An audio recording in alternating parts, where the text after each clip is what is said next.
Hi folks, welcome back. So I mentioned in the last video about heading up to Assynt. I have now arrived. I'm here a couple of days early before my workshop starts on Monday. It's now Saturday evening. I wasn't planning on doing any shooting actually this evening because the weather looked absolutely horrendous. But as I've got here, driven through some really bad rain and whatnot, it's actually starting to clear up. So I was planning on doing just a bit of a chill out in the lodge before doing the shooting tomorrow. But with this little weather window, I thought while I've got a couple of hours spare, I'll nip out and see if I can grab something. So I've just headed to a quick and easy one just round the corner from the accommodation. I'm not even going to attempt to pronounce this. I'll just put the location at the bottom of the screen here. But yeah, this looks quite promising. So let's see what happens.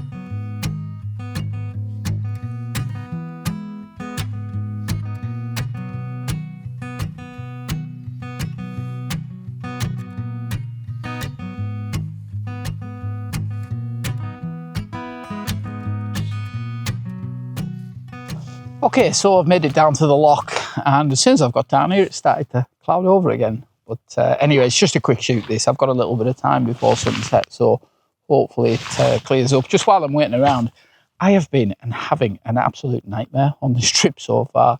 I've literally just got to the accommodation there and I was loading stuff out of the car, and the monitor that I've brought up with me to do a bit of work, the arm has cracked on it, so I'm going to have to find some duct tape from somewhere. They say these things always happen in threes. Well, back in Glencoe, I'd hoped to do a lot more drone footage, but I was landing the drone, and for some bizarre reason, the drone, when it got about 5 feet from the ground, normally when you hold the down stick on it, it'll just safely land. For some reason, it didn't, and it basically just bounced off the concrete, and the props are ruined on it, and I don't have a spare set of props. Fortunately, the drone's okay. But yeah, so there'll be no more drone footage for this trip, unfortunately, which is a real shame because it's a spectacular location up here. And then the third thing, these DJI mics.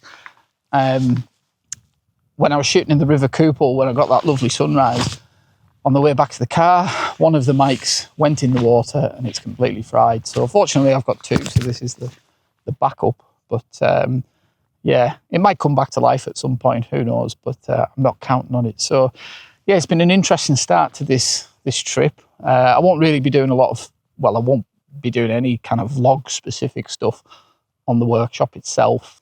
I've often toyed with the idea of doing a little sort of fly on the wall thing where it's not really about my shooting, but maybe just sort of documenting what goes on a workshop, so it's not intrusive and it's not obviously impacting on people. I might do a little bit of that. I don't know if you're interested in that or not. I'll film some of it, but let me know in the comments if you'd like to see some of that or not. I don't know. I mean, I do a lot of workshops, but it's not something I really talk about on this channel too much. But anyway, I'm prattling on. I'm waiting for this cloud to clear. Hopefully it will, because it's a lovely view over there. The shot that you sort of take down here is looking towards Suilven, and I think it's Canisp on the left in the distance. So yeah, hopefully they'll reveal themselves at some point soon.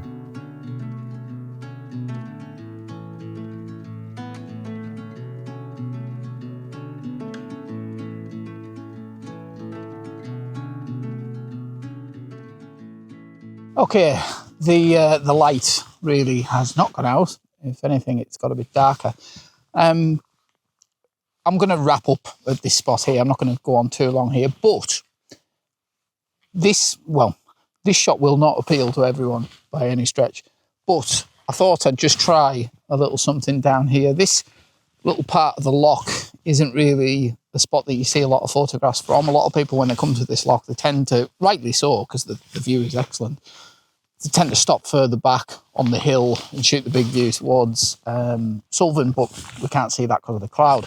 I've come further down. It's a bit of a bog trot, but I found this little secluded corner where you've got all these lovely tall grasses and reeds, and I've just noticed a little boulder in the grasses here that I think I can do something with. It's more of a sort of close-up, intimate shot. It's not something you tend to see me shoot an awful lot on this channel, mainly because of where I live. But I really love shooting this sort of stuff. We don't really have an abundance of this type of material to shoot in the Lake District. But anyway, we'll have a look at this shot here. Okay, so this shot behind me, I've got a little boulder here nestled nicely amongst these grasses. And what I'm trying to do is just use the reflection of the hill behind, well, it's not really a hill, the mound behind, as a nice sort of diagonal through the top part of the frame. And then more just focus on the shape and the form of the grasses, and then that nice little boulder placed in the middle of the shot. Because of the focal length I'm shooting at, it's going to have to be a focus stack. Now, this is the sort of shot where you could argue you don't really need to focus stack it. Depends if you want all of the thing to look sharp or just part of it. I may end up just using part of the frame as sharp, but I'm going to shoot them as a stack anyway, so I've got the option. And what I'm also going to do is shoot a polarised and unpolarised version as well, because the polariser here really makes the water nice and dark, and you get that yellowness and richness of the grasses coming out. But also I quite like the unpolarised version where you're getting a little bit of a subtle reflection off the clouds, and the boulder can stand out a bit more because it's a dark boulder against bright water. But anyway, let's see how this turns out, and I'm sure the weather will be better tomorrow anyway.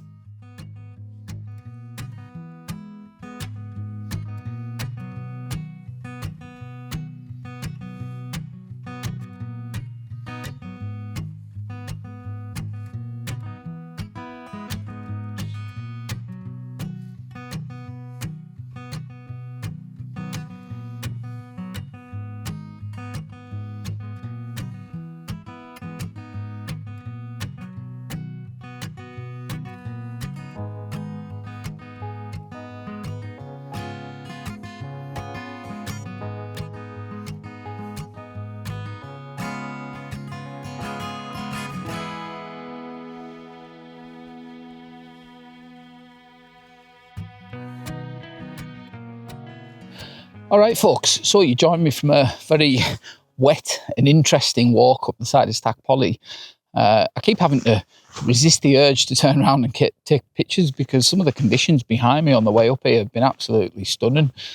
Backlit squalls drifting across the loch, dappled light. You could just stop here, to be honest. But anyway, I need to get a move on because I'm a little bit tight for time getting up here for sunset. And I think, looking at these conditions, I might be in luck here. So I'll join you a bit further up the walk near the top.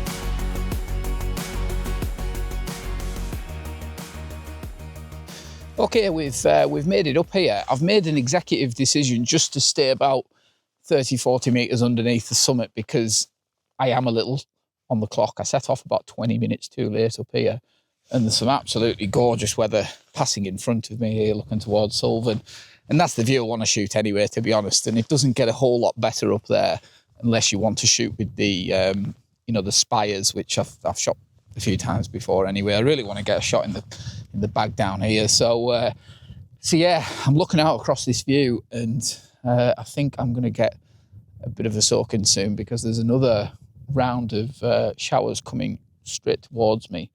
But what I'm going to do while I'm waiting for that inevitable drenching is I'm going to fire off a couple of shots of this because it looks pretty sweet.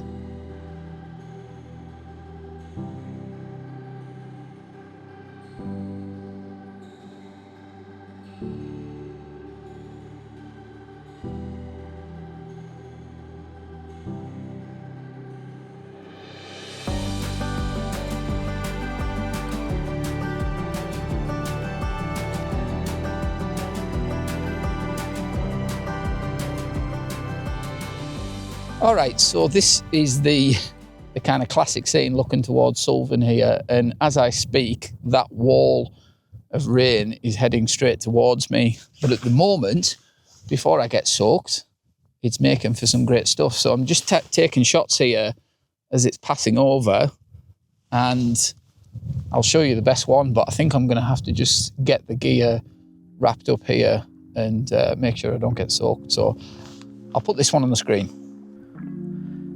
So I'm definitely guilty sometimes of underplaying the conditions, and this was definitely one of those occasions, because as you can see from the video footage, the conditions are absolutely epic. The light is incredible, and all I was trying to do when I was videoing this was just to stay calm and make sure I got the shot, which fortunately I did.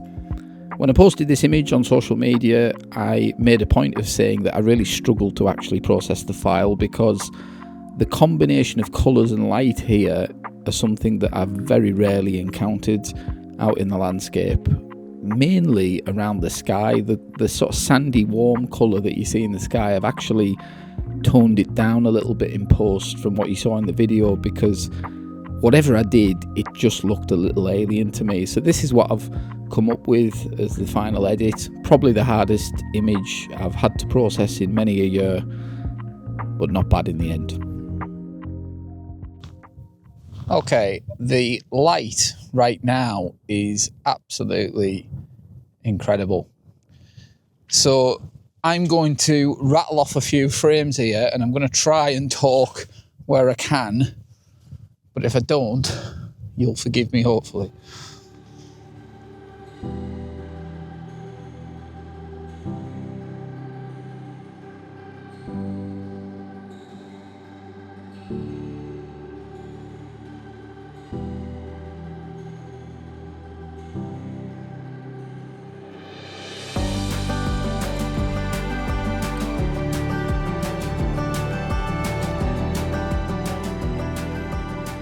All right, now the excitement has died down a little bit, or even now you can just see in the back of the shot here just how big of a contrast there is in the light here. It's just absolutely stunning. Yeah, this squall, rather conveniently, now I don't want to speak too soon, but this squall seems to be passing in front of me. So I think I might just avoid the worst of it, and I can just kind of pick these shots off as I go. I do worry when I've got conditions like this that I'm going to miss the best thing. So I'm going to just grab a couple more here. It's just changing all the time. No, I definitely spoke too soon. I'm now just getting the edge of this squall, so I'm going to put this camera down because it isn't waterproof. And hopefully I'll see you on the other side when this rain passes over.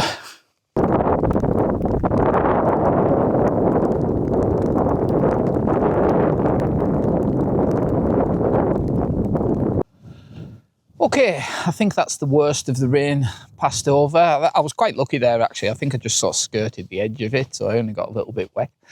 Now, looking out to sea here, I think I'm going to get blocked at the end by the low cloud. The plan for this shot, I've not really had a chance to talk you through any of what I've been doing here, because when it all kicked off before, it was just panic stations, get the shots, and just kind of figure the video out later, basically. Hopefully I've done a reasonable job of that, unlike my shoot up Loch Lurgainn the other week. But yeah, the shot I had planned here just towards Suilven is that kind of classic late light shot in winter where you get the sort of red light at the end here at sunset on the side of the mountain. And I don't think I'm going to get it here. But what I got earlier was probably better anyway, to be honest, because it was certainly more interesting, that's for sure.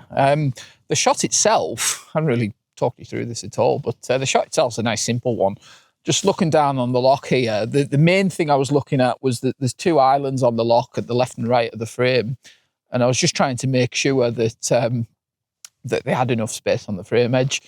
But other than that, a very simple shot looking towards the mountain and really just making sure the framing was correct for that weather that was coming in. So leaving enough space at the top and bottom just to give you a bit of breathing room. In terms of the crop, I think like a 16:9 crop will work quite well with these. Maybe a 16:9, 16:10, that sort of thing.